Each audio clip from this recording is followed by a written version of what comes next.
আসসালামু আলাইকুম রহমতুল্লাহি ওয়া বারাকাতুহু। প্রিয় ভাই ও বন্ধুরা কেমন আছেন? আশা করি সবাই ভালো আছেন। দেশ ও প্রবাস থেকে যারাই এই মুহূর্তে ভিডিওটি দেখতেছেন, আমার পক্ষ থেকে রইল আপনাদের জন্য আন্তরিক মোবারকবাদ। আমি চাই আপনারা ভালো থাকেন, যে দেশেই থাকেন না কেন, যে কাজই করেন না কেন, আপনারা যেন সবসময় ভালো থাকেন।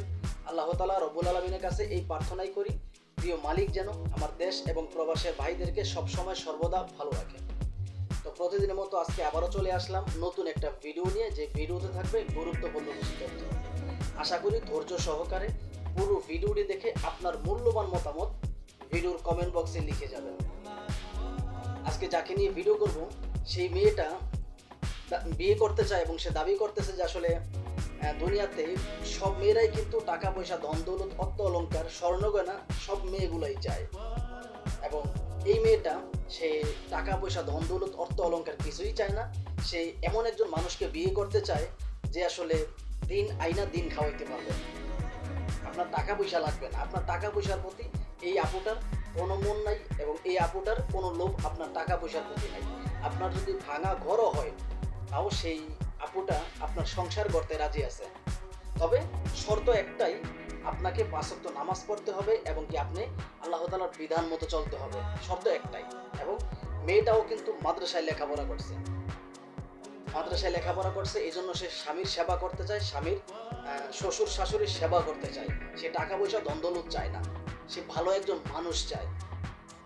তো অনেক মেয়েরাই কিন্তু আসলে টাকা পয়সা চায়, কিন্তু এই আপুটা চায় না। আপনার সেই যাকে, এই মেয়েটা যাকে বিয়ে করবে, এই আপুটা যাকে বিয়ে করবে, তার বয়স 30 বছর, 40 বছর, 50 বছর হলেও সমস্যা নাই। এবং কি যে এই আপুটা যে ছেলেটাকে বিয়ে করবে, যে ভাইটাকে বিয়ে করবে, সেই ভাইয়ের টাকা পয়সা, ধন দৌলত, অর্থ অলংকার কিছু না থাকলেও চলবে। এবং কি দিন আইনা দিন খাওয়াইলেও চলবে।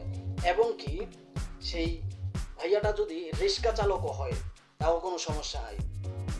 দেশ গ্রামের বিলে ঝিলে মাটি কাটা এবং বিভিন্ন বিলে কাজ করা, এরকম মানুষও যদি হয়, তাও বিয়ে করতে পারবে। সেই ছেলেটা দেখতে শুনতে যেমনই হোক, মোটা হোক বা চিকন হোক, লম্বা হোক কিংবা বুড়া হোক, ঠিক আছে, মোটা হোক কিংবা চিকন হোক, কালো হোক কিংবা সুন্দর হোক, এই আপুটা বিয়ে করবে। তো আপনারা আসলে কোনো প্রবাসী হোক কিংবা দেশের ভাই যদি এই আপুটাকে বিয়ে করতে চান, বিয়ে করতে পারেন। আমি মনে করি আপনার ফরজগারি একজন মেয়ে পাবেন। মেয়েটা একবারে হিজাব পরা, সবসময় হিজাব পরা থাকে। সে কখনোই কোনো ছেলের সাথে আজ পর্যন্ত কথা বলে নাই। এই আপুটা দাবি করতেছে আজ পর্যন্ত কোনো ছেলের সাথে সে কথা বলে নাই। এবং সে সবসময় আপনার হিজাব পরা থাকে। তো আপনারা কোনো প্রবাসী ভাই কিংবা দেশের ভাই যদি আপুটাকে বিয়ে করতে চান, বিয়ে করতে পারেন। আমি মনে করি আপনার জীবন মধুময় হবে। আপনারা ভিডিওটা একটু খেয়াল করেন যে এই সুন্দরী মিষ্টি আপুটা কি বলে। ভালোবাসা ভালোবাসা বয়স দিয়া সুন্দর চেহারা দেখে হয় না ভাই, ভালোবাসার মধ্যে সেটা ঠিক আছে, কিন্তু এই যে আপনার বয়স্ক লোকেরা তো বেশি দিন বাঁচে না। না বাসলে কি হবে ভাই, ভালোবাসা সারা জীবন বেঁচে থাকে। ভালোবাসার কি আগের দিনে বেঁচে থাকবে না? ইনশাল্লাহ চেষ্টা করবো। আশা করি আপনারা এই সুন্দরী আপুর মূল্যবান কথাগুলো আপনারা শুনতে পারছেন। একজন ভদ্র মানুষ বা একজন ভালো মানুষে কিন্তু আর একজন ভালো মানুষকে খোঁজে। কখনো দেখছেন আপনারা যে আসলে কোনো বাটপার কোনো ভালো মানুষকে খুঁজবে না। বাটপারের সাথে পরিচয় থাকে বাটপারের, ভালো মানুষের সাথে পরিচয় থাকে ভালো মানুষের। তো এই আপুটা খুবই সুন্দর কথাগুলো বলছে। সে আসলে টাকা পয়সা, ধন দৌলত, অর্থ অলংকার কিছুই চায় না। সে একজন ভালো মনের মানুষ চায়। কোনো দেশের ছেলে হোক কিংবা প্রবাসের ভাইয়েরা, আপনারা চাইলে বিয়ে করতে পারেন। এই কথাগুলো যেই ভাই বিশ্বাস করে এই আপুটাকে ফোন দেন, আমি মনে করি আপনি এখনো বোকার স্বর্গে বাস করতেছেন। আমি এতক্ষণ যে কথাগুলো বললাম, এই কথাগুলো সম্পূর্ণ কথাগুলো ছিল কিন্তু এই আপুটার। ওকে আপু বললে ভুল হবে, ও তো হচ্ছে একটা 12 বাতারি চিটিংবাজ, ধান্দাবাজ। ওরে আপু বললে ভুল হবে। ওরে যদি আপু বলি, তাহলে যেই আপুরা আসলে ভালো মানুষ, তাদেরকে অসম্মান করা হবে। তো যাই হোক, আপনারা এই সমস্ত মেয়েগুলো থেকে দূরে থাকবেন। এই একটা মেয়ের একাধিক ভিডিও আমি আপনাকে ইউটিউব বলেন, ফেসবুক বলেন, এই দুইটা প্ল্যাটফর্মে দেখাইতে পারি। একাধিক ভিডিও। একটা ভিডিওতে দেখলাম সে ঘাস কাটতেছে বিলের মধ্যে, একটা ভিডিওতে দেখলাম। তো ইউটিউবার যে দালাল ছিল, সে বলতেছে আপনার এখানে ঘাস কাটতেছেন, কই কি করবো, জামাই খুঁজে পাই না, আমাকে কেউ বিয়েই করতে চায় না।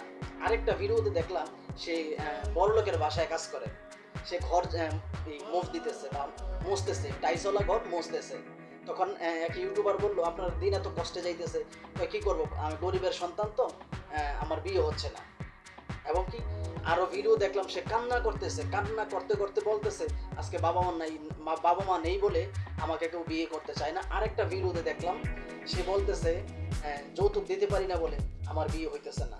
দেশের ছেলে হোক কিংবা প্রবাসের বাইরে হোক, যে আমার ভালোবেসে আমার পাশে দাঁড়াবে আমি তাকে বিয়ে করব, আমার জীবন যৌবন তাকে উৎসর্গ করে দিব। আমি এরকম একাধিক ভিডিও, এই মেয়েটার ভিডিও আমি আপনাদেরকে দেখাইতে পারি। তো মূলত এই কথাগুলো হচ্ছে যে আসলে এই মেয়েদেরকে ভাড়া করে কিন্তু আনা হয়, যে ইউটিউবারগুলো ওদের ভিডিওগুলো তৈরি করে বা ওদের ভিডিওগুলো করতে যে সমস্ত মানুষগুলো এগুলোর সাথে জড়িত থাকে ওরা কিন্তু ভাড়া করে এই মেয়েগুলোকে নিয়ে আসে। প্রত্যেকটা মেয়ে এক একটা ভিডিওতে 500 থেকে 1000 টাকা করে পারিশ্রমিক এই সমস্ত মেয়েগুলোকে দেওয়া হয়। আর এই মেয়েগুলো এক জায়গায় থেকেই কিন্তু একদিনেই একাধিক ভিডিও করে এবং সেই একাধিক ভিডিওতে এক এক সময় এক একটা জায়গার নাম তারা ব্যবহার করে। কখনো বলে আমার বাসা চট্টগ্রামে, কখনো বলে ঢাকাতে, কখনো বলে মিরপুরে। এরকম বাংলাদেশের 64টি জেলা, 64টা জেলার মধ্যে 8টা বিভাগ, এমন কোনো বিভাগ নাই বা এমন কোনো জেলা নাই যে ওদের বাড়ি নেই। এক একটা ভিডিওতে তারা এক একভাবে নিজেকে মানুষের সামনে উপস্থাপন করে, কখনো শাড়ি পরে, কখনো সালোয়ার কামিজ পরে, কখনো বোরকা পরে। আপনারা একটা জিনিস চিন্তা করেন, বোরকা পরলেই যদি ভালো মানুষ হতো তাহলে সানি লিওন আর মিয়া খলিফা তারা কিন্তু ভালো মানুষ। যদিও তাদের কর্মকাণ্ড তার একজন পর্নস্টার, তারাও ভালো মানুষ। যদি আপনার মনে হয় যে আসলে বোরকা পরলে মেয়েরা ভালো হয়ে যায়, তো ওরা কখনোই ভালো মানুষ না। এই কথাগুলো মনে রাখবেন। এবং কি কোনো একটা সময় দেখতাম যে আসলে হিজাব পড়তো, আমাদের যে মা চাচিরা হিজাব পড়তো, তারা 5 ওয়াক্ত নামাজ পড়তো, কোরআন শরীফ পড়তো, কোনো পর পুরুষের সামনে যাইতো না।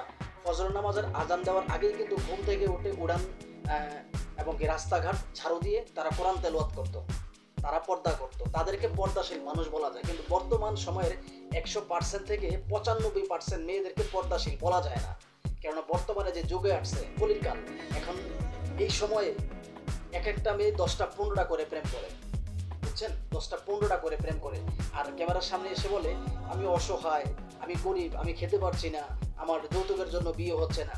মূলত এই কথাগুলো কিন্তু ইউটিউবার যে দালাল থাকে সে দালাল শিখিয়ে দেয়। আর ওদের যে ভিডিওগুলো, ওরা শুধুমাত্র ফেসবুক এবং কি ইউটিউব এই 2টা প্ল্যাটফর্মে ওদের ভিডিওগুলো দেখলে মনে হবে যে আসলে গ্রামের মধ্যে মনে হয় এর চাইতে অসহায় আর কেউ নাই। যদি আপনারা ওদের টিকটক ভিডিও দেখেন তাহলে আপনারা বলবেন যে আসলে ফেসবুকে দেখলাম কি, ইউটিউবে দেখলাম কি, আর টিকটকে দেখতেছি কি। টিকটকে ওদের বিলাস বহুল জীবনযাপন আপনি দেখলে মাথা খারাপ হয়ে যাবে। ওরা যেই ফোনটা ব্যবহার করে সেই ফোনটাতে এক একটা ফোনের দাম 30 থেকে 40,000 টাকা। বহু প্রবাসী আছে যে আসলে 50-60,000 টাকা, 70,000 টাকা, 80,000 টাকা বেতন পেয়ে কিন্তু আসলে 30,000 টাকার একটা ফোন কিনতে পারে না।